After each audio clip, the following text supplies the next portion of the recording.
बंगाल में एक बार फिर तृणमूल कांग्रेस ने एक तरफा जीत हासिल की। ममता बनर्जी की टीएमसी के खाते में 212 सीटें गई, जबकि बीजेपी 80 तक भी नहीं पहुंच पाई।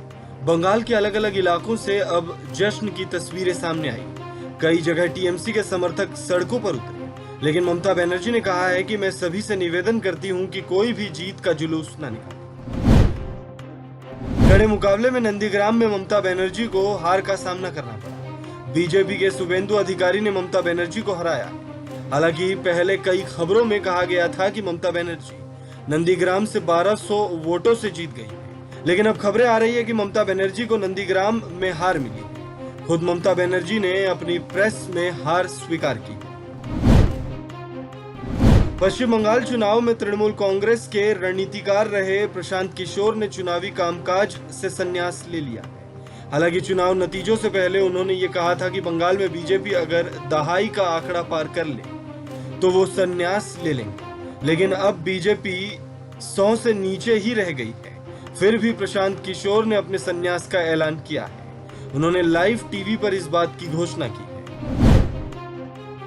मुख्यमंत्री ममता बनर्जी की जीत के बाद हुगली में हिंसा भड़क गई है।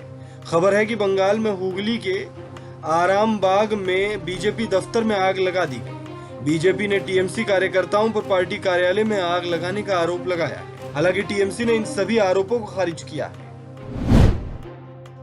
असम में एक बार फिर बीजेपी की सत्ता में वापसी हुई है। बीजेपी के खाते में 78 सीटें गई हैं। वहीं कांग्रेस 50 सीट के अंदर ही सिमट गई। वहीं हेमंत बिस्वा शर्मा असम की जलुक बारी सीट से चुनाव जीत गए हैं। इस सीट से वो 5वीं बार जीते हैं। उन्होंने 1,01,911 मतों से जीत दर्ज की।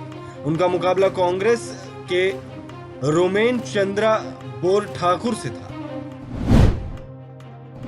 4 राज्यों और एक केंद्र शासित प्रदेश में हुए विधानसभा चुनाव के नतीजे आ गए। इस बार डीएमके की सरकार को सत्ता हासिल हुई। तमिलनाडु में डीएमके के खाते में 140 से ज्यादा सीटें गई। वहीं एआईएडीएमके 90 सीट के अंदर ही सिमट गई। डीएमके को मिली बढ़त को देखकर पार्टी के नेता और कार्यकर्ता जोश में दिखे। चेन्नई के पार्टी कार्यालय के बाहर पार्टी के कार्यकर्ताओं ने जश्न मनाया। वाम दलों की अगुवाई वाले गठबंधन लेफ्ट डेमोक्रेटिक फ्रंट एलडीएफ की एक बार फिर सत्ता में वापसी हुई। एलडीएफ को 140 में से 95 सीटें खाते में गई। वहीं कांग्रेस की अगुवाई वाली यूडीएफ के खाते में 40 से ज्यादा सीट गई। वहीं बीजेपी का प्रदर्शन निराशाजनक रहा। पिनराई विजयन ने कहा है कि बीजेपी को केरल की खासियत समझने की जरूरत है। केरल के लोग सांप्रदायिक और विभाजनकारी राजनीति पसंद नहीं करते। केरल में सांप्रदायिकता के लिए कोई जगह नहीं। पुडुचेरी में 30 सीटों पर हुए मतदान के नतीजे आ गए हैं। यहाँ बीजेपी समर्थित सरकार को सत्ता हासिल हुई। बीजेपी प्लस के खाते में करीब 15 सीटें गई। वहीं कांग्रेस सिंगल डिजिट में ही सिमट गई। कोरोना के बढ़ते कहर के बीच हरियाणा ने संपूर्ण लॉकडाउन लगाने का ऐलान किया। हरियाणा सरकार में मंत्री अनिल विज ने ऐलान किया है कि 3 मई से अगले 7 दिन संपूर्ण लॉकडाउन लागू रहेगा। इससे पहले शुक्रवार को ही सरकार ने 9 जिलों में वीकेंड लॉकडाउन लगाने की घोषणा की थी। हरियाणा सरकार ने यह फैसला इसलिए लिया है ताकि कोरोना संक्रमण पर काबू पाया जा सके। दिल्ली में ऑक्सीजन की किल्लत का मसला दिल्ली हाई कोर्ट में है। सुनवाई के दौरान दिल्ली सरकार के वकील ने कहा है कि दिल्ली को ऑक्सीजन का अपना आवंटित कोटा नहीं मिल रहा है। अन्य राज्यों के विपरीत दिल्ली को वो नहीं मिल रहा है जिसकी उसे आवश्यकता है।